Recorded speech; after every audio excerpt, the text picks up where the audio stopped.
जोंनि ओनसोलाव जाथोसे बिस गोनां गांसो हारिनि लाइफांखौ गोरलैयैनो जेरावबो नुनो मोनो। बे लाइफांखौ गाजर बायदि नुनायनि थाखाय गाजर हाग्रा एबा गांसो बुङोब्लानो बयबो गोरलैयै बुजियो आरो सिनायो। नाथाय खायसेफोरा बे लाइफांखौ कंग्रेस गांसो होननानैबो बुङो। मिथिनानै मोननाय बादिब्ला इं 1950 मायथाइनि समाव भारत हादोरा हादोरनि आंखालखौ सुफुंनो थाखाय आमेरिकानिफ्राय गम माइनि जोलै लाबोदोंमोन आरो बे गम माइनि जोलैजोंनो बे गाजर हारिनि गांसो हाग्रानि बेगरफोरा फैफादोंमोन होनना मिथिहोयो। बेबादिनो इं 1955 मायथाइयाव महाराष्ट्रनि पुनेयाव गिबियै गाजर हारिनि बे गांसोखौ नुजेनदोंमोन आरो बे समाव बे गांसो हारिनि बिस गोनां लाइफाङा दुलाराय भारत हादोर नाङैनो खमैबो 35,000 मिलियन हेक्टर हा बाहागोआव गोसारनानै दं। गुबुन फारसेथिं बे बिस गोनां लाइफाङा आसामनि दाब दाब जिल्लाजों लोगोसे जरहाट जिल्लानि सिङाव गोदानै बानायबाय थानाय राजा लामानि सेरावबो मोननो थाङो। बे बिस गोनां लाइफांनि सोमोन्दै जरहाट कृषि बिगियान मिरुनि बिजिरसंगिरि समिरन भट्टाचार्यआ ओरैबादि बुङो।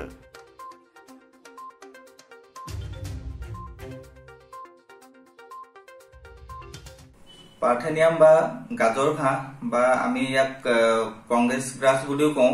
এই ঘাঁহবিধ অতি বিষাক্ত। ইয়াৰ বংশবৃদ্ধিও খুব ক্ষিপ্ৰভাৱে হয়। ই প্ৰায় 1 বৰ্গ মিটাৰত 1.5 লাখৰো ওপৰৰ গুটি উৎপাদন কৰিব পাৰে। এই ঘাঁহবিধৰ ফলত আমাৰ ছালৰ বেমাৰ বা শ্বাস প্ৰশ্বাসজনিত বিভিন্ন বেমাৰ আমাৰ হ'ব পাৰে। সাধাৰণতে ইয়াক আমি এতিয়া FCI গুদামৰ কাষত বা ৰেলৱে ট্ৰেকত আৰু বিশেষকৈ এতিয়া বৰ্তমান আমি যি 4 লেন বনাই আছে 4 লেনৰ মাজৰ যি ডিভাইডাৰ সেই ডিভাইডাৰত আমি ইয়াৰ খুব প্ৰাদুৰ্ভাৱ আমি দেখিছো।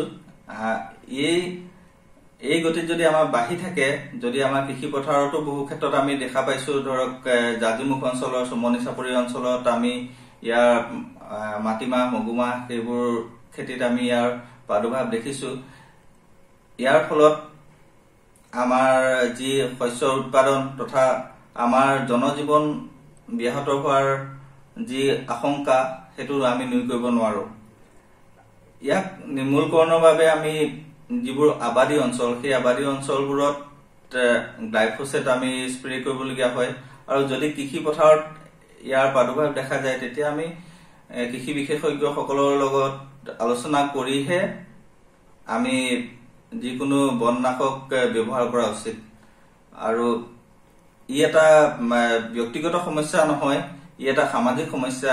গতিকে আমি সমন্বিতভাৱে যদি সজাগ হওঁ সচেতন হওঁ তেতিয়াহ'লে ইয়াক সুসংহতভাৱে ইয়াক আমি নিয়ন্ত্ৰণ কৰিব পাৰিম। খালি হাতে চোৱা কথা যে কৈছে, এই ঘাঁহবিধ এনেকুৱাই বিষাক্ত যে ইয়াক আমি খালি হাতেও চুব নালাগে। আমি ইয়াক যেতিয়া উঘালোতেও আমি তাক হাতত গ্লোভছ বা পলিথিনৰ পেকেট আমি ব্যৱহাৰ কৰি বা আৰু লগতে মুখত মাস্ক পিন্ধি লৈ পেলাইহে আমি আঁতৰাব লাগে। ইমানেই বিষাক্ত। ইয়াত এবিধ পাৰ্থেনিন নামৰ ৰাসায়নিক দ্ৰব্য থাকে। তাৰ ফলতে আমাৰ যি খৰখজতি হয় বা শ্বাস প্ৰশ্বাসজনিত বেমাৰ আমাৰ হয়, সেইবোৰৰ ফলত আমাৰ মৃত্যু পৰ্যন্ত হ'ব পাৰে। আমি এই বনবিধৰ পৰা অলপ আঁতৰত থাকিব লাগে।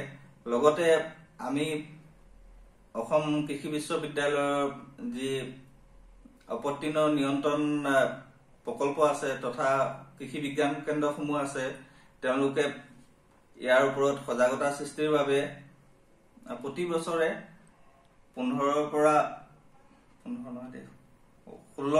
22 আগষ্টলৈকে পাৰ্থেনিয়াম সজাগতা সপ্তাহ হিচাপে পালন কৰি আহিছে। আৰু ৰাইজ যদি সজাগ হয় তেতিয়াহ'লে আমি নিশ্চয় এই ভয়াৱহ আপত্তি নবিধৰ পৰা আমি সমাজখনক তথা আমাৰ কৃষি খণ্ডখনক আমি বচাব পাৰিম।